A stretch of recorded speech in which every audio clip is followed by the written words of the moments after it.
Hi, നമ്മുടെ മറ്റൊരു വ്ളോഗിലേക്ക് സ്വാഗതം. ഇപ്പോൾ നമ്മുടെ തട്ടടി എല്ലാം കഴിഞ്ഞു. ഇനി അടുത്ത സ്റ്റേജ് നമ്മുടെ വാർക്കയാണ് കേട്ടോ. വാർക്കയ്ക്ക് മുമ്പുള്ള ഒരു സ്റ്റേജാണ് ഇപ്പോൾ കണ്ടുകൊണ്ടിരിക്കണേ.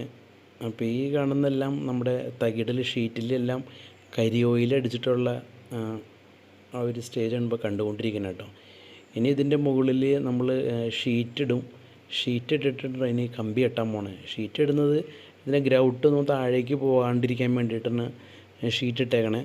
കറക്റ്റ് നല്ല ഫില്ലാവാനാണ് ഷീറ്റ് ഇട്ടിട്ടാണ് നമ്മുടെ ഇവിടുത്തെ രീതി. അത് അങ്ങനെയാണ് ചെയ്തു പോകുന്നത്. ഇനി അതിൻ്റെ മുകളിൽ കമ്പി കെട്ടുകയാണ് കേട്ടോ.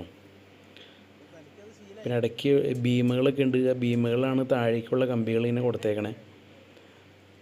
ഇതിപ്പോൾ താഴെ നിന്നുള്ളൊരു വ്യൂ ആണ്. അപ്പോൾ സ്പാൻ കൊടുത്തിട്ടാണ് നമ്മളെല്ലാം ചെയ്തേക്കണം കേട്ടോ.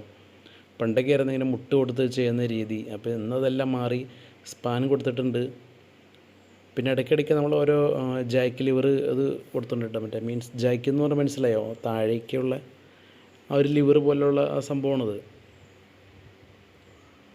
പിന്നെ നമ്മൾ കറക്റ്റായിട്ട് എഴുതി വെച്ചിട്ടുണ്ട് കേട്ടോ.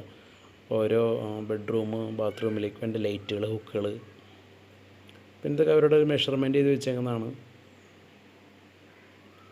പിന്നെ ഇടയ്ക്ക് ഒരു മുട്ട് കൊടുത്തേക്കുന്നത് ഒരു ബീമുകൾ വരുന്നുണ്ട് നമുക്ക് സെൻറ്ററായിട്ട്. ലിവിങ് റൂമിൻ്റെ ഒരു പാർട്ടീഷൻ ചെയ്യേണ്ട ഒരു ഏരിയയിൽ നമുക്കൊരു ബീം വരുന്നുണ്ട് കേട്ടോ.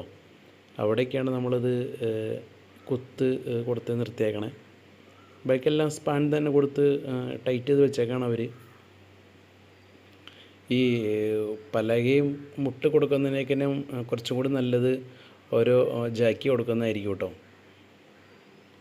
അപ്പോൾ അതാണ് കറക്റ്റ് ടൈറ്റ് ചെയ്ത് നിന്നോളും. വേറെ നമുക്ക് പ്രശ്നങ്ങളൊന്നും തന്നെ ഉണ്ടാവില്ല കേട്ടോ.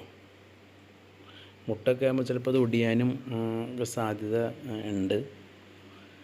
അപ്പോൾ ഓൾമോസ്റ്റ് നമ്മുടെ എല്ലാ സൈഡും തട്ടടി കഴിഞ്ഞു. പിന്നെ സ്റ്റെയറിൻ്റെ അത് ഡബിൾ ഹൈറ്റ് ആണ് വരുന്നത്. അതുകൊണ്ടാണ് അവിടെ തട്ടടിക്കാണ്ടിരിക്കണേ. ആ ഒരു പോർഷൻ ഒഴിച്ച് ബാക്കി എല്ലാ ഏരിയയിലും നമ്മൾ കവർ ചെയ്ത് കഴിഞ്ഞിട്ടുണ്ട്. അപ്പോൾ ഇനി വരുന്നത് വാർക്കയാണ്. അപ്പോൾ ഈ നാളെ അല്ലെങ്കിൽ നാളത്തെ കഴിഞ്ഞ് നമുക്ക് വാർക്കാനുള്ള മെറ്റീരിയലും എല്ലാം വരുന്നതായിരിക്കും.